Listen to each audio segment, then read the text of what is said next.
My first awakening to the possibility that I was gay and what that might mean occurred in my freshman year in high school.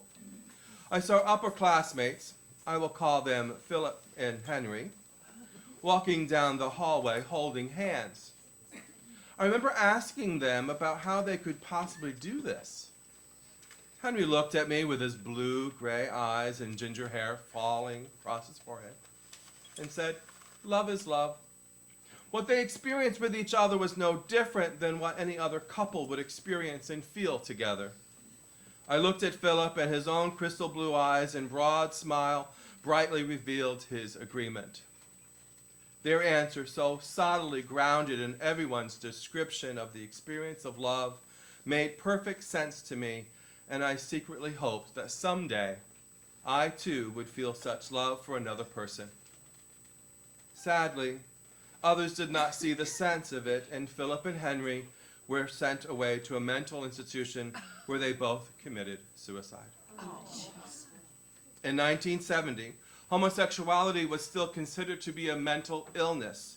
The message was clear: do not reveal the love that dare not speak its name, or a similar fate would befall me.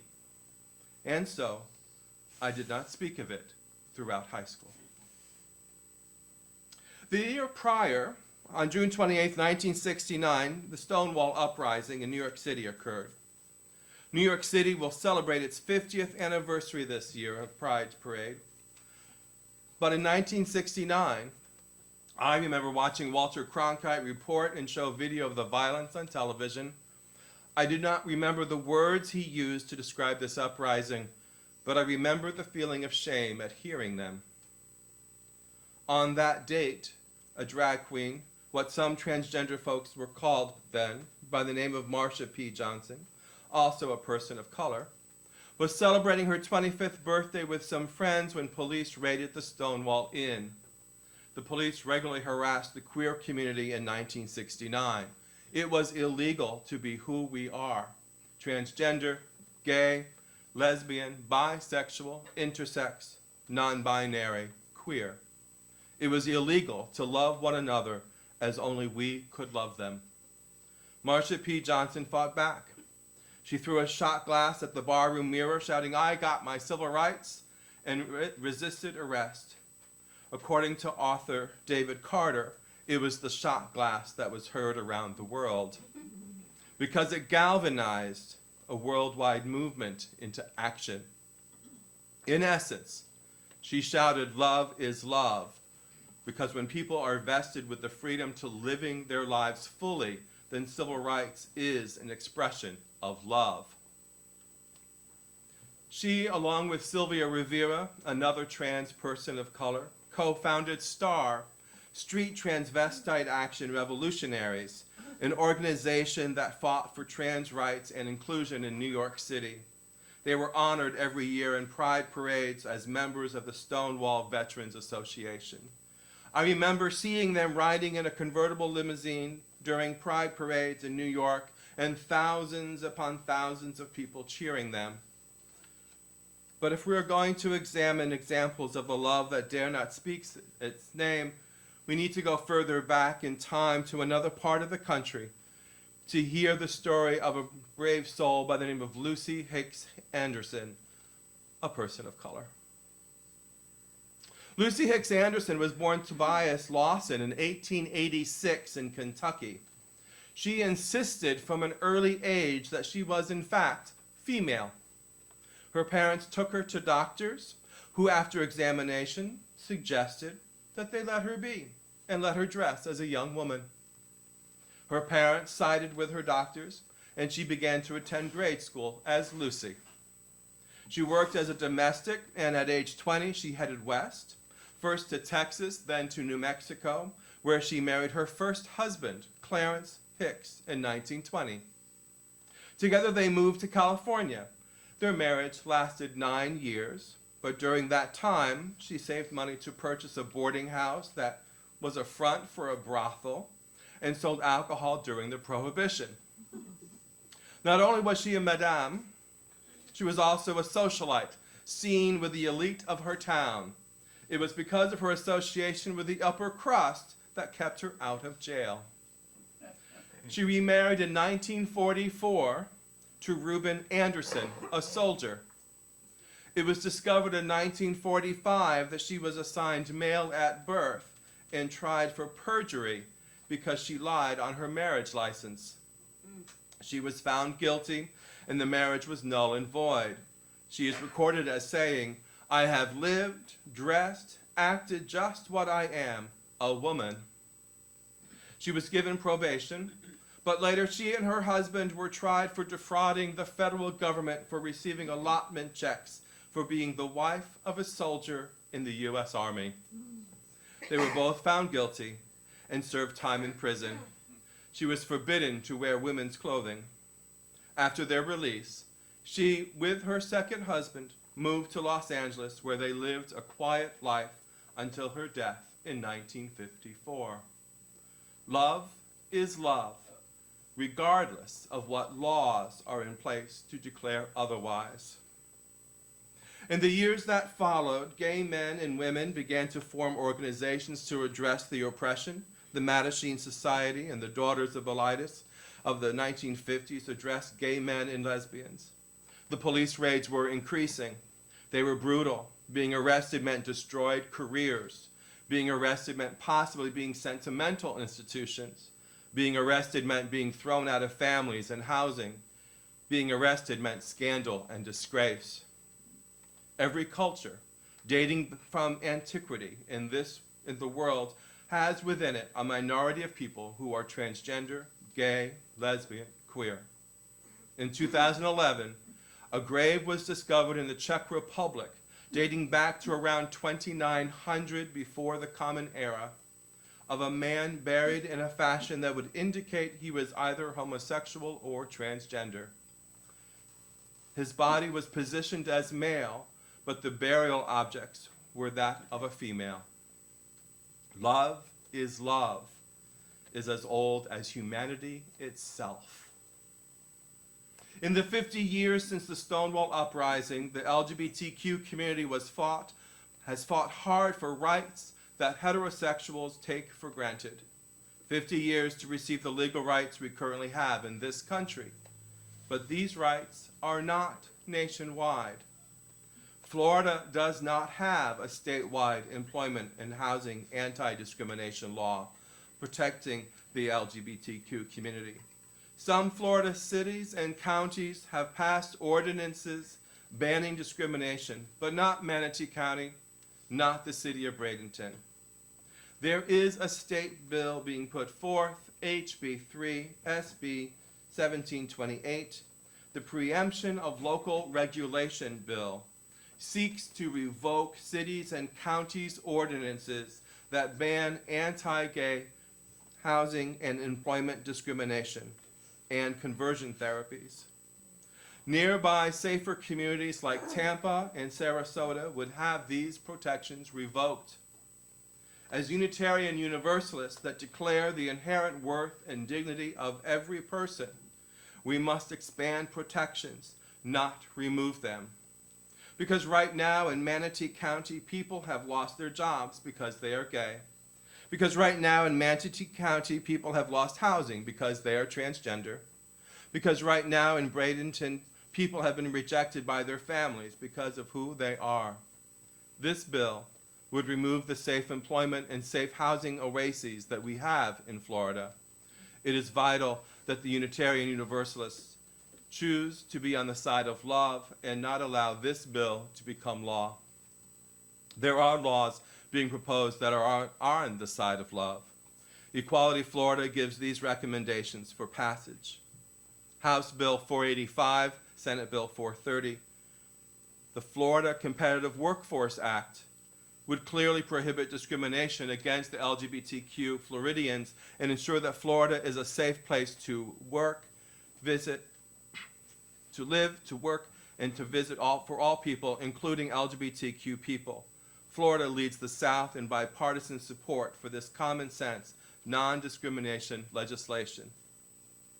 House Bill 743, Senate Bill 940, the hate crimes law expansion, would amend existing hate crimes law so that crimes of prejudice based on gender or gender identity are also considered hate crimes. Transgender people, and specifically transgender women of color, are disproportionately the victims of hate-motivated violence. They deserve the full protection of the law. In November of last year, this congregation held a day of remembrance for those transgender people who were killed in 2018. 5 of these people lived in Florida. Please don't let their deaths be in vain. Our state needs to pass this expansion legislation to include them to protective status. House Bill 109, Senate Bill 84, the so-called conversion therapy, is fraudulent, dangerous, and inflicts immeasurable harm on its victims. Minors are especially vulnerable to the dangers of conversion therapy, which has been tragically proven to lead to depression, anxiety, drug use, homelessness, self-harm, and suicide.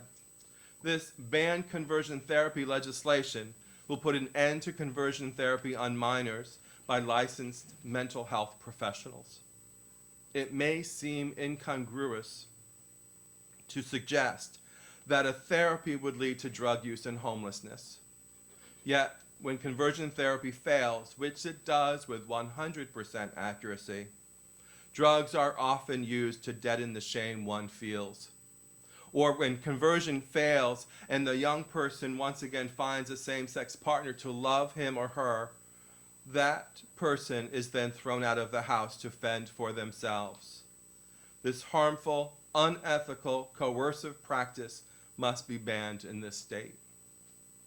There are other bills that Equality Florida recommends for passage that would strengthen the civil rights and protections of the LGBTQ community. Bills that are related to reproductive freedoms, gun violence prevention, and HIV and criminal justice reform. Combined, these bills promote the values of Unitarian Universalism as presented in the 7 principles. So I am grateful that 50 years ago, Marsha Johnson, on a hot summer day in New York City, decided to proclaim that her love was also love and must be respected and honored for its expression in the most beautiful way that was Marsha Johnson. And I am grateful that Marsha Johnson and others fought for our right to live our lives and to love one another as we are now able to do so, freely as we are able. I am grateful for Lucy Hicks Anderson, who found the courage to live her life, to love as she loved the men she married, for remaining steadfast in who she is, no matter what the law said. But we have a debt to Lucy Hicks Anderson, Marsha Johnson, and all the drag queens back in the day, and who did not get to live what we are able to do today. That debt needs to be paid forward so that 50 years from now, someone will be speaking about this day, this generation, so uniquely created and loving people, about how we made sure that rights were expanded and the hatred and bigotry we endured was eliminated. We need to defeat House Bill 3, Senate Bill 1728, and pass these other bills. You are loved, be you gay or straight, transgender or non-binary. You are made to express love as only you are uniquely able to do. Let us join together to ensure that love is love for everyone. Turn to your neighbor and say, love is love. Turn to your neighbor and say, you are loved just as you are.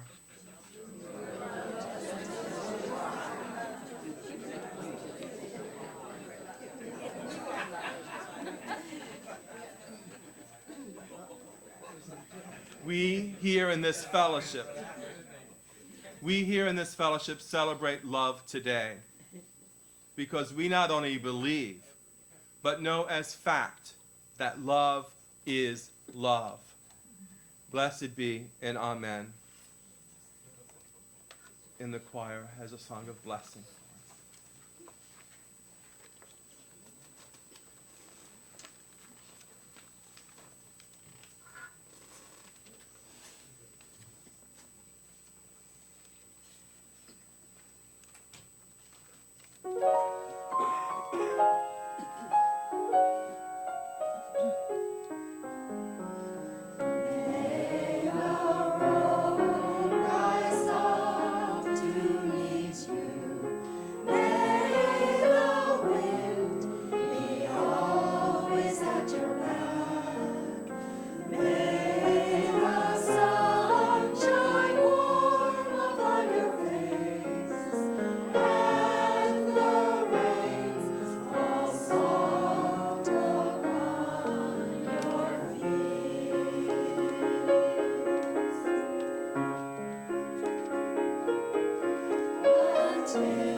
We come to a time for prayers of the community.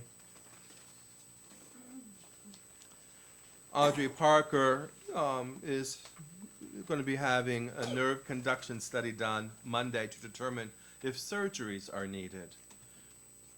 And she may need one or two conduction studies or one or two surgeries. Ooh. So she thanks us for our thoughts, prayers, and positive energy.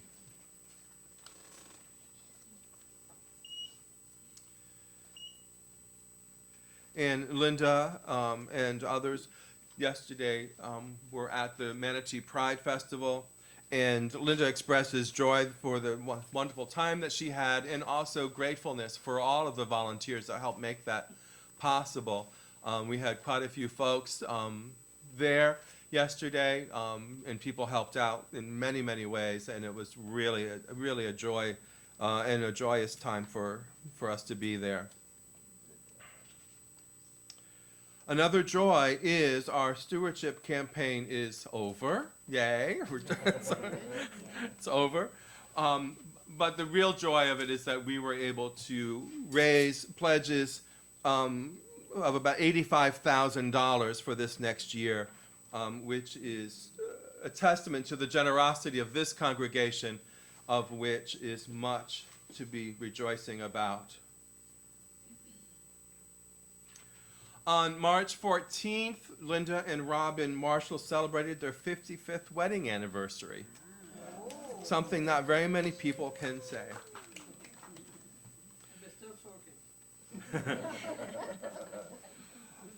Please send Barb McCrae and Joan Butcher your best wishes for the speedy recovery from illnesses. Barb, as you know, is doing our wish list, and she's not going to be able to do that for the next several months or so, so the wish list won't be happening. But she's doing better, and we hope to see her soon.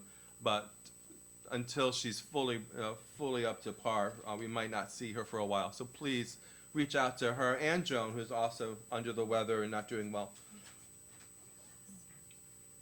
There may be many others who aren't able to be with us and might enjoy a note in the mail, a phone call, a visit.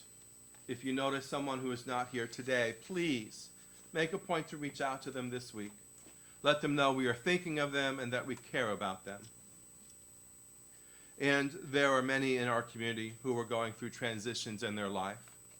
Moves to assisted living, moves to be closer to family, grieving the loss of loved ones, health concerns that require adjustments to activities.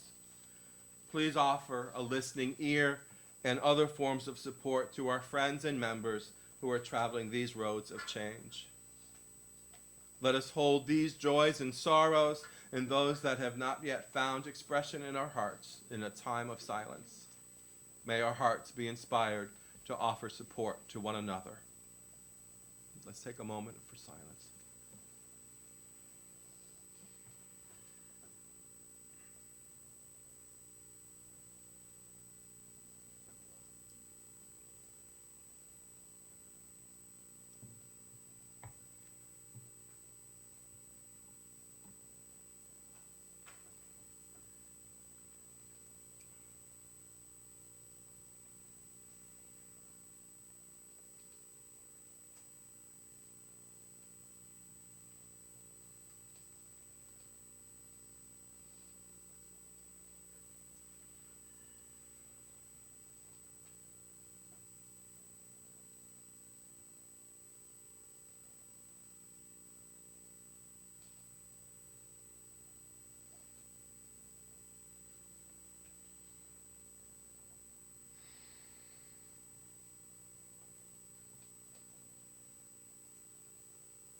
Blessed be and amen.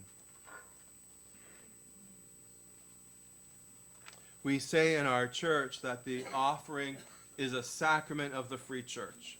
What we mean by that is that we believe it is a blessing to be able to govern and support our religious community ourselves, to make possible by our generosity everything we dream of and do to live out our shared visions and values.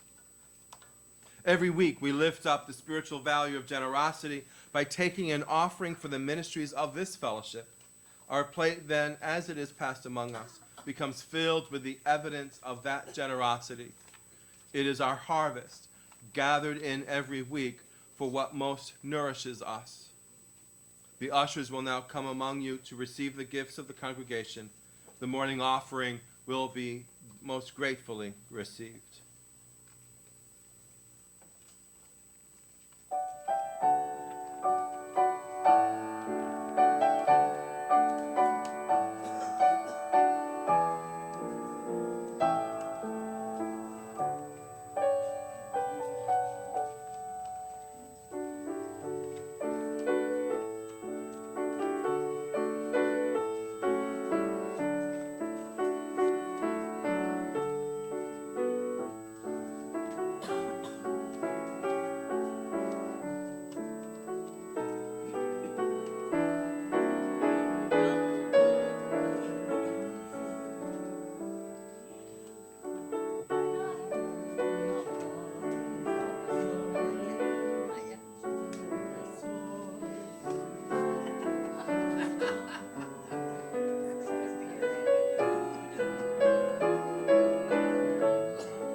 Our closing hymn this morning is we're going to sit at the welcome table. It's number 407. Please rise in body or spirit.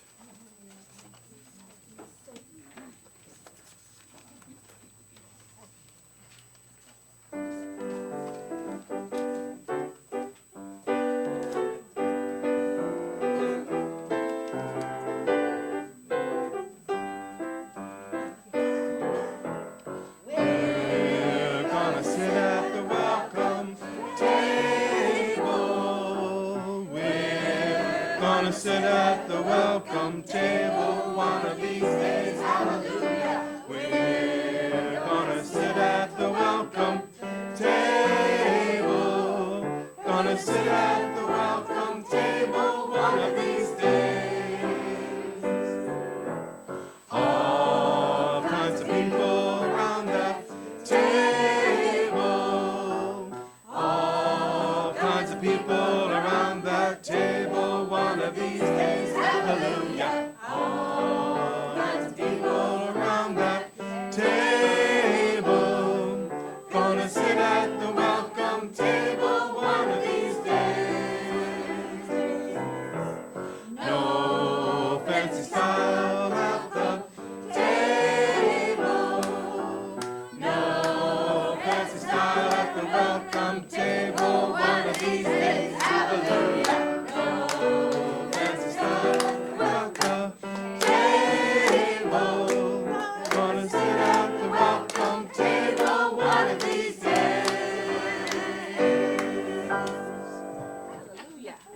You may be seated.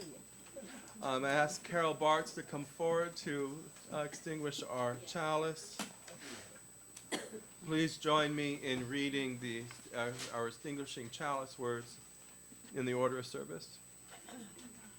We extinguish this flame, but not the light of truth, the warmth of community, or the fire of commitment.